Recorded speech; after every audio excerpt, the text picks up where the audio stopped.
G'day guys, Chewy here and welcome back to some more coverage of Warlords of Draenor, where today we're going to be looking at the Resto Druid and jumping into a little bit more twos action with a bit of a competition known as the Resto DK.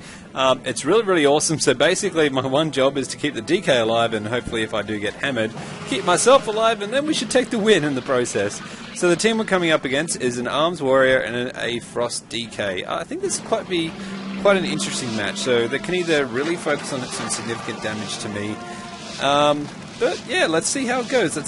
So they're either going to try to rush down and outbeat my Hill of Return spells to kill my DK, or they're going to probably rush down on me. I'm assuming they're going to probably rush down on me. So let's see how they play. So I was trying to open up with a really good entanglement there and then follow up with a Cyclone. Obviously after that I could see quite clearly they started pounding on me. So I did enact my major cooldown, which gives me a significant defensive increase. Then I started my running, jumping and heals little rotation. So I'm trying to run around, be as annoying as I can. I dropped a Roar there just to disorientate them, but it didn't take too long before they popped off target. And at this point I had to tree, and the reason for that is obviously in that Carnage then, my DK is just eating them alive. He pretty much just ate that warrior. And I'm really just focusing on keeping myself alive, because at this point, you know, it's pretty much over, because I've survived the onslaught. It's just one DK on me now, and even then he's just trying to line me up, and I just need to get into a position, start playing them hots again, and pretty much once you get to this point, you can really just start then spamming your DPS abilities. For me, which I do have a Keybind on, which is going to be constantly casting my Wrath, which ends up doing damage and healing my ally anyway. So not too bad, I survived the onslaught, but it was very interesting to see how that went out.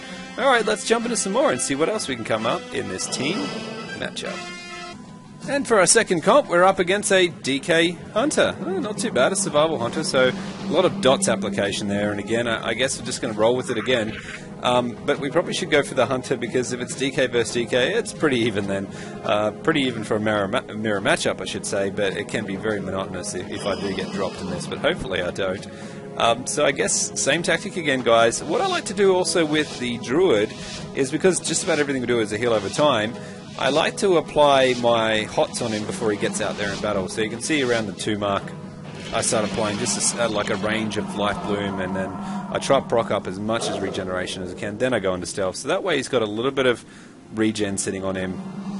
So at least if he is in battle and acting, and I'm taking a little while to get there, oh, just coming in with an Entanglement Roots, not too bad, because remember the good thing about the Entanglement Roots is it has the ability to interrupt them as well. So obviously I just got hit by a Frozen Trap, and my ally is doing quite fine. Riplash is surviving there quite easily. Just a quick application of my hots again, and he'll continue his pummel down, or at least is a continuation to try and catch up to the Hunter there, because god, they're just such a bouncy character to catch up with. They disengage their traps.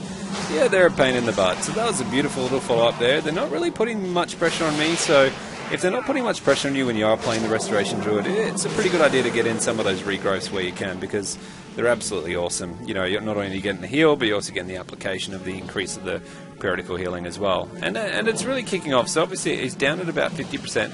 And let's not forget, even though DK is at this sort of point, we need to get in there and start applying our hots. But more importantly, he does have his own abilities to self-heal. So there we go. We got their DK at critical point. So this would have been a really good opportunity for me to...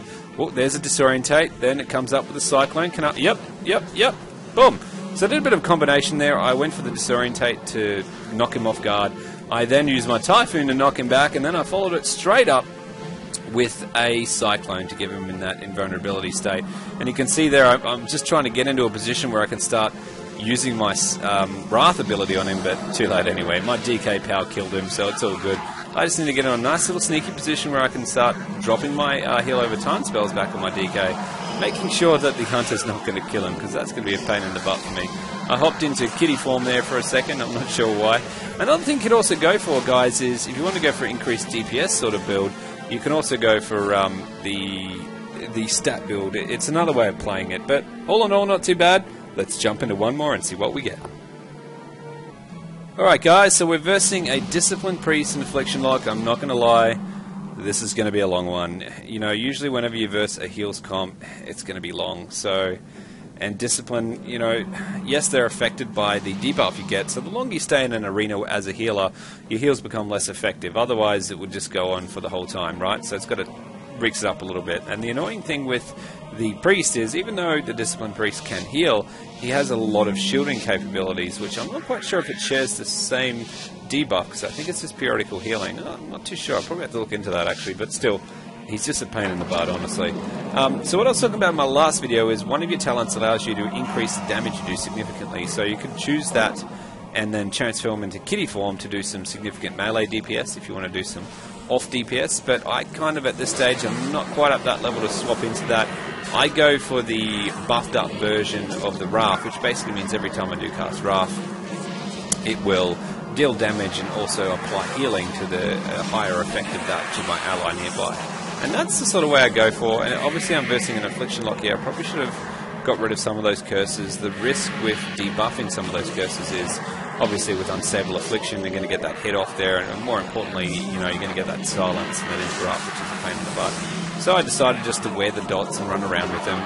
Probably not the best play, but I'm pretty bouncy. I can jump around and hide pretty well.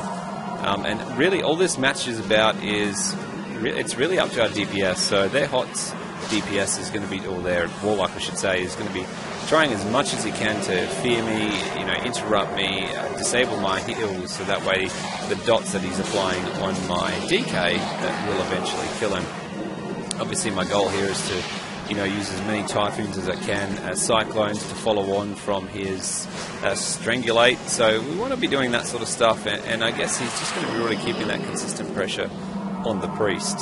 And again, you know, you want to make sure you don't lose yourself in the whole battle, so you want to be using your morphs and you want to be jumping around and using your escapes as much as possible. And I probably could have hidden from that fear, to be perfectly honest with you. That wasn't the best outcome. But you know what? Like I said, guys, usually when you come up against a healer comp, it's going to be a long match. So you're really just looking for those openings, and it's a really good time to, well, while you've got a little bit of the harassment off, is to be really practicing your interrupts and also your CC abilities. So obviously for the Druid, that is the Cyclone. See there, did a quick kitty to get away and hide, which ended up being quite a good move. The only painful thing is because he's got that summon minion, he can silence me quite easily. So you've got to be really careful when and how I apply my regrowth, because it is the only channeled ability for my healing, other than my Tranquility, of course. And of course it's a high risk playing it. So again, I'm just trying to use my pole management here. The Warlock seems to be trying to catch up. Looks like the Priest has gone down quite critical. DK is putting some significant pressure on him, so I've dropped a little bit of AoE healing in the area, applied a couple of hots, and then hopping back into position. So that's the beauty about the Druid, you know, that they're just a pain in the butt. And if, you know, you don't really want to be chasing a Druid, especially with any of his cooldowns that he can pop away, because he's so sneaky and slippery. So I think it's probably a viable strategy that Warlock is constantly trying to get to me, rather than putting pressure on my DK. But oh man, look at that! You see the Priest is just, well, he was half health not long ago, and now he's full health. Like, it's just a pain in the butt. The Warlock did go for the Horrify build, so another way he could have went is Blood Horror, which is probably not very effective in here, but I mean, that's one way to do it. But he probably should have went for the Shadow Fury. That could have assisted him a little bit more here. I'm not sure why he went that. So you can see here my stacks, and unfortunately I am commentating on previous play, so I can't show you what the stack's at, but over there you can see that debuff there next to all the dots there, and that's a stack that's slowly going to build the longer this match gets. So I mean, it really comes down to, as our heals weakened, I really need to stop healing and getting a little bit more offensive. The beauty about the heals being less effective is, if you've got the ability that allows you to heal while you do DPS, I'm pretty sure that is affected by it as well, but you might as well be, because it's 200%, you might as well get 100% heals from it and still do some pretty nice damage with the Wrath. But it's a little while from that, and probably around 4 or 5 minutes in, I think it usually starts to get, when you want to really be switching and starting with DPS. You'll notice it. You'll definitely notice it with your heals if you're jumping in for a heals comp in this arena season. So you can see we're constantly just looking for errors, and you know what, this is probably the best way to practice in these sort of matches for your healer. Practice your ability to CC, or if you've got a fair few DPS abilities, applying those DPS abilities and taking some damage down off them. You can see I'm just trying to cast a couple of heals. I've got 4 seconds till I can do my Displaced Beast, and he's trying to fear my DK, which he did quite well on. I'm in a really good position. You see I'm just casting those regrowths, and he's not even really interrupting those. That would have been a great opportunity. You will notice, though, with my AoE healing, I don't go for the talent that allows you to cast it everywhere. I find in arenas, I'm usually on the person I want to drop it or where it's at. It could be useful as well, but I'm just trying to get used to this sort of functionality of it. So we've got our Displaced Beast. You can see the lock is got his bloody teleport up there, so I'm trying to play him into it because I know I can displace myself like I did just then. And you can see at this point, the priest, you know, he's down at about 20%, and he's just popped his major cooldown to escape. I really should be getting on top of him as best I can. Nice slide. Oh man, nasty, nasty. I was just about to cyclone him too. I almost had him. I almost had the cyclone. That I didn't almost have him, of course. So again, we're just trying to get into a good position here. To you know, actually at this point, I probably should have switched and started doing some rafts because, you know, the amount of interrupts I've had have pretty much been fears. They haven't actually been, you know, well, an actual interrupt, which turns off the skill tree. So there's been a lot of great opportunities here, and I probably should have definitely put a Moonfire there in that rotation, or at least in the ability, so I can cast. Well, there's the priest there. So I think I'm trying to line up an Entangled Roots, because that would be very good. You can see he's trying to heal up. I missed with the Typhoon then, that was just terrible, but I lined that up. Going for the Cyclone, just to really give time for my DK to get in position, because we really don't want him to be healing up all that health that we've taken down. At this point, the effectiveness of the heals should have dropped substantially, so you can see I'm starting to switch to Raft there, which is basically still giving us some heals anyway, and applying some damage onto that priest. So again, you see I'm just recasting all those rafts. I don't seem to be getting any interrupts, so this is probably really good. You can see the benefit of that, like being able to sit there and raft him down without being interrupted. I mean, surely, you know, I should have been interrupted by now, but he's kind of ignoring me, which is great. I'm in a good position here just to keep rafting as best as I can.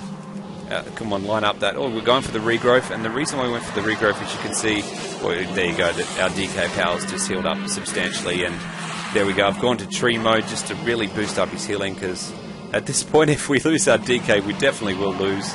We have no chance against a 1v1 lock with the abilities we have. I'm trying to do a Typhoon to get the lock off us, to give us some more time. A beautiful AoE drop there. Nice, nice, nice. Going in for it. Oh, we got him. The priest is low again. The priest is running around the tower. Come on, line up the rafts. Come on, line up the rafts. Come on, he's healed up. Come on, line up the rafts. Raft. Oh, well, we didn't manage to raft, but look, that's it, guys. At this point, we've pretty much nailed it. We're just popping into a location and applying as many heals as we can to get up to maximum HP. And then at that point, we can just run straight back in there and really help out our ally. We probably don't even need to sit there and heal anymore. We'll just get into a nice little position while they're DPSing, and just sit there and slowly raft them down. It's been a long match. Thank you if you stuck with me to the long hills run. I know these sort of matches can be painful and long to watch, but more importantly, I hope you had fun with it. And this is how I'm rolling with my Resto Druid. I'm enjoying it. And there we go. Now the comp down. Come on. Kill it. That's it. Too easy. Alright guys, this is awesome. And as always, thanks for watching.